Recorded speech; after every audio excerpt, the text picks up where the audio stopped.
بند ہے. امام نے اشارہ کیا ہے سعد ابن عبداللہ وہ تھیلی اٹھاؤ.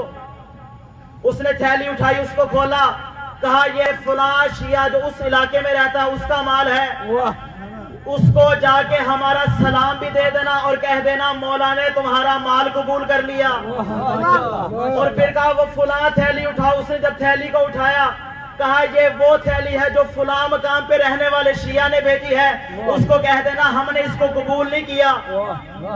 بھائی توجہ ہو.